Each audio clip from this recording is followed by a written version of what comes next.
Hey you! Yes, you, watching this video. Do you want to own a piece of Scribbler? Only not a lock of hair or blood or flesh or anything else that will get you in trouble with the law? Well, now you can, with t-shirts, hoodies, tote bags and mugs featuring Obab Scribbler at her Teespring store. You know you want to. I shall now stop talking in third person and send you on to the video. Be lovely to each other and enjoy the show!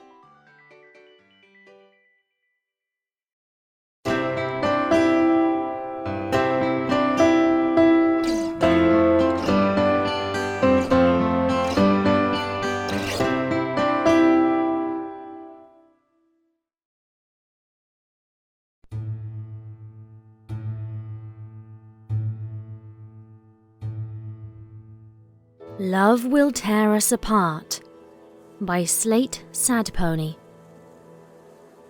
Why have you come into the Crystal Empire, Chrysalis? As elected regent of the Empire, Cadence was doing her best to put on a good face, but it wasn't easy. She had never wholly recovered from her previous encounter with Chrysalis, and though she knew her husband and his royal guard would gladly give their lives to ensure her safety, their presence was not entirely reassuring.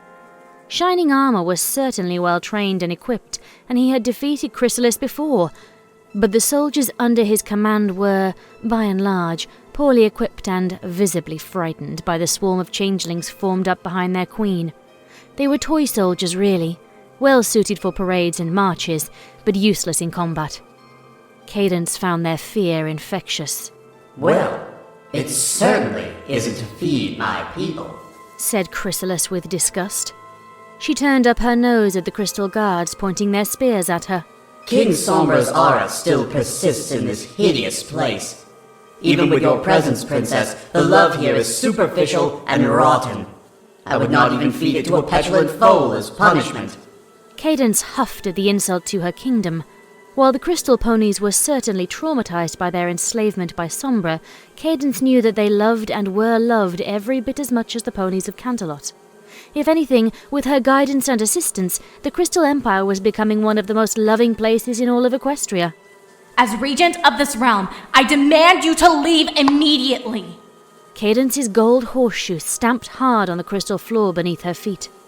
"In due time, Princess." Chrysalis grinned. The word princess dripped with sarcasm and disdain. "I have something very important to show you." Moving on cue, two changelings descended from the teeming mass above, carrying between them a small bundle of dark green silk. In the bundle was a unicorn with a green mane and white fur. The changelings brought it down near the guards, hissing and snapping their jaws, but staying well out of range of the spears. What is this? Are you resorting to kidnapping now? Come to return some stolen foal whose love you sought to devour? "Do not mistake me for some common criminal." Chrysalis was visibly stung by the insult, her face snarling as she spoke. "This is my child." Cadence was startled. The foal looked nothing like a changeling. Had it assumed a shape of something? Twilight had done extensive research on changelings after their assault on Canterlot, but they remained largely unknown and mysterious. Could baby changelings adopt forms like their adult counterparts? Did they get stuck in those forms? And why bring it here? Chrysalis smirked. "Because it is also your husband's child." Cadence blanched, then turned to Shining Armor, but the look on his face told her that he was every bit as surprised as she was. "What's with the shocked faces? Surely you didn't think I would fail to make the most of my time imitating you, Cadence. After all, what better time to feed on love than when it has, freshly been made?" Cadence leaned over, whispering in her husband's ear. Why didn't you tell me about this? "I'm every bit as surprised as you are. I don't even remember most of what happened that week. You know that. And even if I did anything, I would have thought I was doing it with you." What, so you think I'll just give it up at the drop of a hat? Said Cadence, her rage building. "Well, it's not like either of us was the wait until marriage type. All I ever cared about is that I was with you." Cadence could see the pain in his face, But in light of her own anger, it seemed irrelevant. What? Because you know I'm some slut you can ply with soft words and a few chocolates? The revelation was all the more painful when she thought back to how long they had been faithful to one another. Ever since back when they were in high school together, Shining had shown interest in no other mare. There were ponies she expected infidelity from, but Shining Armor? It was unthinkable. But the foal looked like him, there was no denying that. As much as I enjoy watching lovers quarrel, I cannot dawdle in this disgusting wasteland you call an empire. My children must feed, and that is why I am bringing this foal to you. While he is part changeling, his father's blood weakens him. He must take corporeal, physical sustenance to survive, and that is not how changelings eat. The concept of physical food was clearly repugnant to Chrysalis, her face contorting around the word eat. Cadence realized that this was not some sort of changeling trick or some horrible act intended to drive a wedge between Cadence and Shining. It was an act of desperation, a mother giving up her child so that it might live. For one brief, flashing moment, Cadence felt sorry for Chrysalis. Evil though she certainly was, it was not the sort of evil that drove monsters such as Sombra. Chrysalis was, in her own way, driven by a love of her children. A dark and horrible love, but love nonetheless. I see, said Cadence, staring at the child. The changelings holding it gently removed its silken wrappings and placed it on the ground. Clearly a colt, he had his father's horn and his mother's mane, tail and wings. He lacked the hold limbs of true changelings, as well as the fangs, but his eyes glowed green with their supernatural sight. He stared at the guards curiously, his eyes filled with hunger. But hunger for what? His name is Prince Hornet, and I expect to hear reports that he has been well fed and cared for. My changeling agents are everywhere, Princess. If they tell me you have failed to care for my beloved son, I will show you the true wrath of the Changeling Collective. And, should you ever come to harm him, I swear upon my children's lives that I will make you suffer. Cadence wasn't sure, but she thought for a moment that she saw a tear in Chrysalis's eye. Was this her way of showing her love for her children, with threats of violence and war? I will take him and raise him as my own. Cadence couldn't think of anything else to say, and these words seemed to mollify Chrysalis. The changeling queen began to back up, then turned around to her massive brood. Homeward, my children! She hissed out the words as her entire army turned around, whizzing off to the south as a gigantic swarm. Cadence noticed she took one look backwards over her shoulder, and it was clear that Chrysalis was crying at the thought of having to abandon one of her own children. Could the being who had so callously sought to deceive and feed upon the ponies of Canterlot really have such love for one of her own? As the swarm of changelings dispersed and the guard relaxed, Cadence slowly approached the foal. He had no diaper on, nor did he have a cutie mark. As he buzzed his wings, it became readily apparent that they could not yet propel him through the air. His horn, too, seemed impotent. This wasn't exactly surprising for a foal, but it certainly seemed to clash with his visibly sinister origins. He was a helpless infant, regardless of the way the guards cowered around him and held him at spear point. Careful, it might be a trap, said Shining, holding Cadence back as she approached the child. It's a baby. Cadence shot him an incredulous glare. Gently, carefully, she bent down and picked up Prince Hornet. The prince did not squirm or cry. He just stared at her with his green, unpupilled eyes. See? He's no more dangerous than you were at his age. She slowly brought the foal to Shining, letting him get a good look. Though she was keeping her eyes on Prince Hornet, she could see the guilt and sorrow in his eyes. Shining felt genuinely remorseful about this, even though, deep down, Cadence knew he was entirely blameless. What do we do now? I promised that I would raise him, and that's exactly what I'm going to do, said Cadence.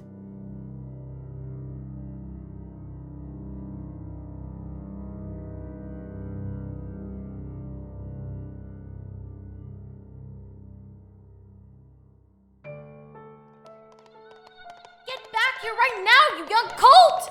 Said Cadence, chasing after Prince Hornet down the hall. Hornet just hissed, charging forward with both his wings and hooves.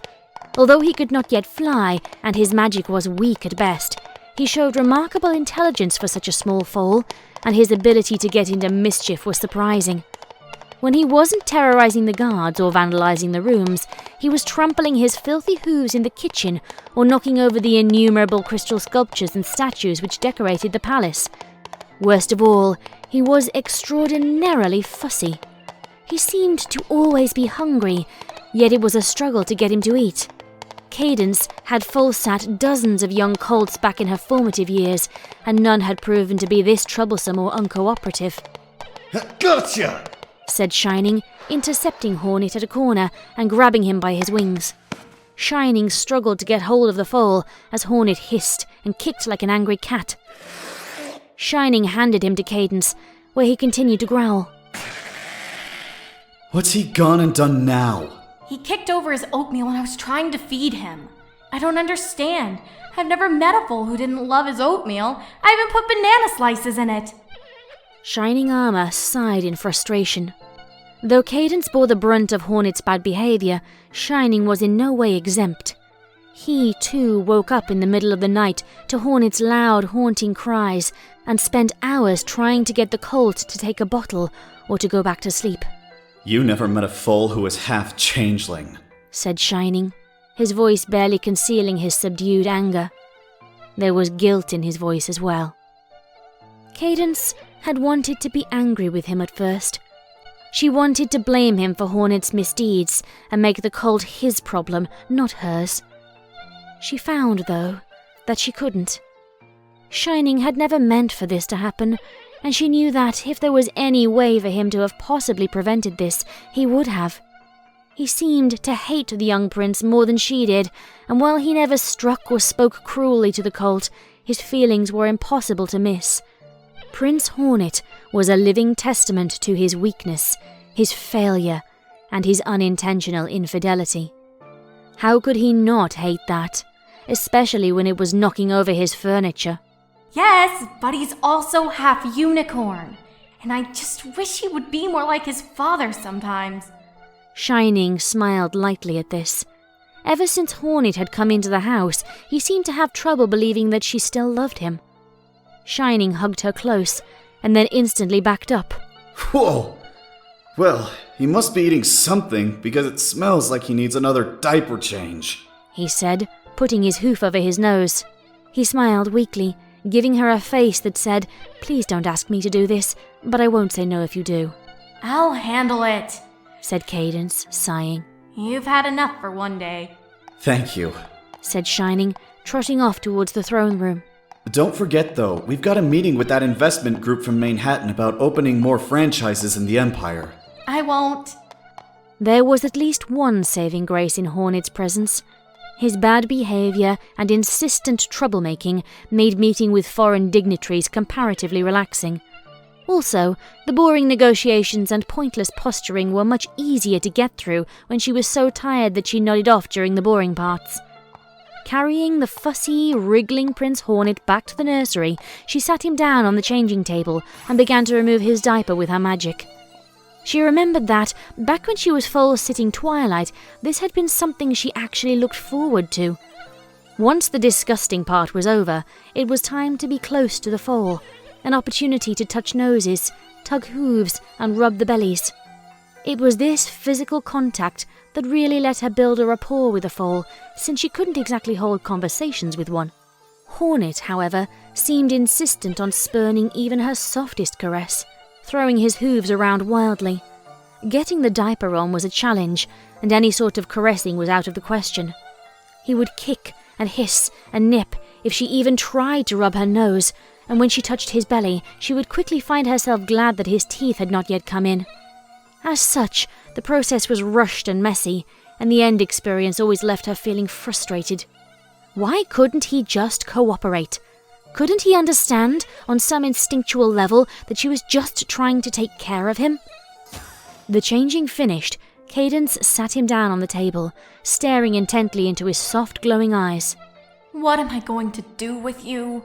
she said, then picked him up, gently placing him into his crib. She just hoped that, this time, she would come back to find him napping instead of tearing into the sides with his horn or using his developing wings to try and escape.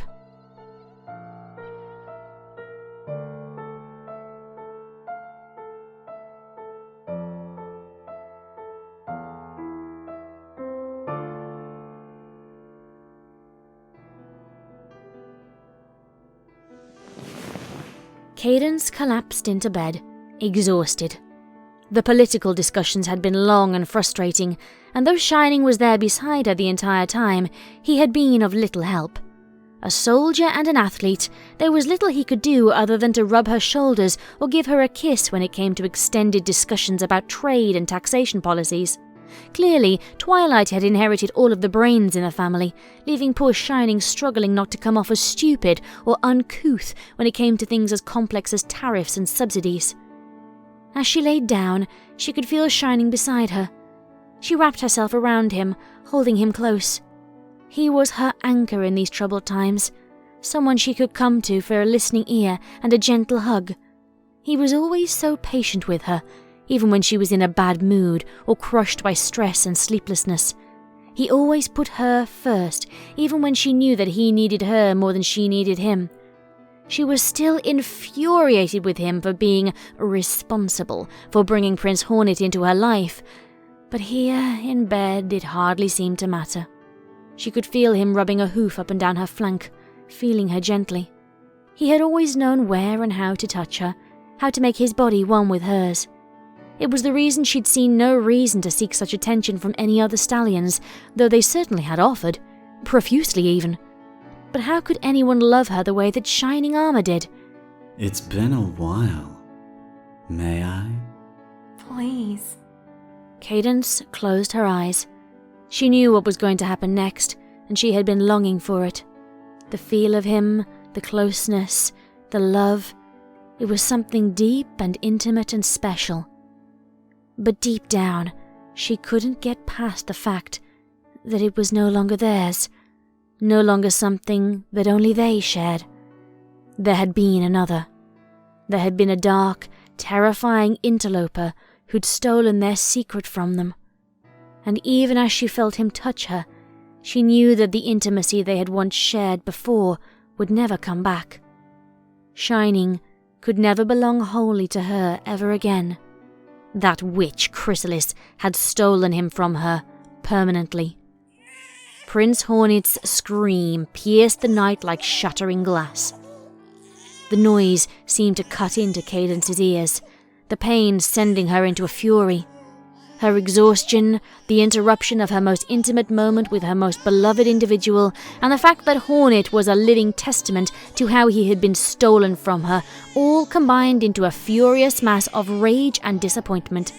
She shoved Shining off of her, sending him sprawling onto the floor, dazed and confused. You handle it!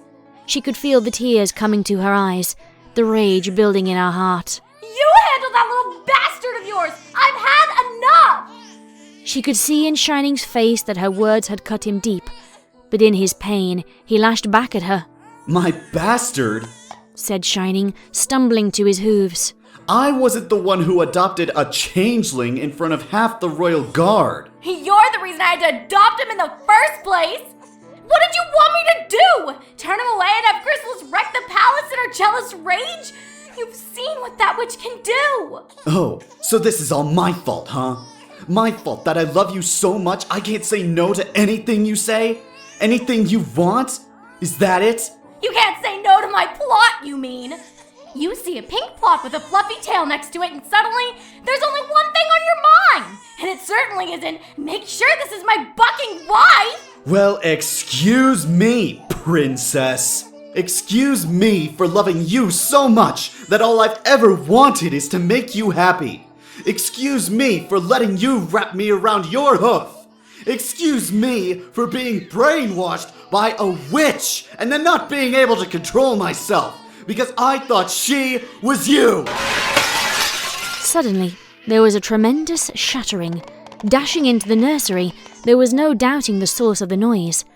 Prince Hornet's shrieks had ascended into a horrifying wail, shattering the windows, the lamps, and even the crystalline furniture and decor. The entire room had turned into an avalanche of broken crystal, and in the center of it all was the prince, screaming and howling like a demon, his eyes open wide and full of hate. Ignoring the pain as she trod on the sharp fragments, Cadence grabbed the child with both hooves, locking eyes with it and screaming in frustration and pain. Why are you doing this to me? To your father? Why can't you just be a good little fool and let me love you? The realization that hit her then was so blinding, so overwhelming, that she felt herself unsteady on her hooves, struggling to maintain her balance. It was all so obvious now. All of her years of foal-sitting, of caring for and loving young fillies and colts, of helping parents to love their children. It had all taught her so much. Why had she so easily forgotten what she learned? She held the prince close to her, ignoring his writhing and hissing, heedless of the pain from her hooves, the exhaustion in her mind, or the anger in her heart. She caressed him gently, patting him on the back and rubbing him softly in her embrace. She sung to him quietly, rocking him even as he struggled like a wild animal. Hush, my darling, I'll sing you a song, she said, struggling to keep her voice from cracking under the stress. Of a handsome young prince from times long gone. She continued to sing, rocking him, caressing his nose, his stomach, his back, oblivious to his anger and frustration. Instead, she slowly carried him to the royal kitchen, rocking him and singing to him all the way. His mane was quite bright, his hooves were quite strong. When he ran through the woods, his friends came along. Carefully, slowly, she retrieved a bottle of formula from the fridge and filled a bottle, using her magic to gently warm it until it was as warm and comforting as her own voice. Slowly, she pressed it to Hornet's lips, and gently he took it into his mouth, sucking with silent content. They ran through the fields, they ran through the streams, they ran through the leaves in soft white sunbeams. She could feel the tears rolling down her cheeks now, but she didn't stop. She kept rocking him in her arms and singing to him, ignoring everything but the hungry young colt in her embrace. You're bleeding. You cut your hooves on the shattered crystal. We need to get you to the royal doctor. In a moment. Cadence hadn't even heard him come up behind her. I need to put our baby to bed first. Our? Said Shining, visibly taken aback by this. Yes, our baby. Prince Hornet. She said, smiling weakly. She rocked him gently, presenting him to Shining. He was just hungry, that's all. He was literally starving for love. When all we fed him was hate, it's no wonder he got so upset. Fed him hate? Said Shining, still confused. Don't you get it? Said Cadence, nuzzling her clueless husband. He's a changeling. He feeds off the emotions of those around him. With nothing but hate to eat, he turned into a monster, just like Queen Chrysalis. Formula isn't enough for a little prince. He needs our love too. Shining smiled, moving in close and holding his wife to him. Don't all babies need love? He asked, kissing her ear gently. Of course, but our baby needs lots of love because he's special, just like his daddy. Hey now. Shining gently rubbed a hoof up and down Cadence's back. I'll have you know that I did not spend one day in the special class at school. I was just as special as every other foal in class. Except in math. Cadence smiled weakly, leaning into her husband's embrace. There was still anger between them, simmering beneath the surface. But as Cadence held her husband, she could feel it beginning to cool. It would take days for things to truly heal, but still, Cadence now had hope that things could be, one day, fixed. She nuzzled his cheek softly. Now that's the stallion I married. Hornet had fallen asleep now, his eyes closed, his face finally peaceful. He smiled gently in his sleep, curling up his legs and breathing gently.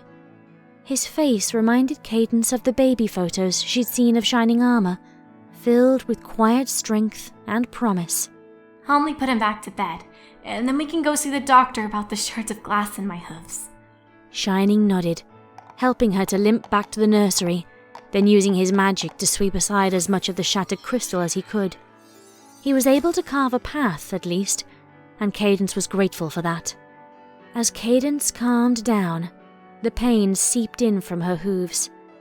It didn't feel so bad right now, but come the morning, it was going to be absolutely agonizing. You know, he doesn't look so bad. When he's sleeping, anyway. He looks a lot like his father, said Cadence, leaning into him. Despite the pain, the exhaustion, and all the heartache, she found herself unable to tear her eyes away from the sleeping colt, his legs and wings gently moving as he began to dream. Love will tear us apart if we're not careful, she said, then gave her husband a warm hug. But sometimes, it's the only thing keeping us alive.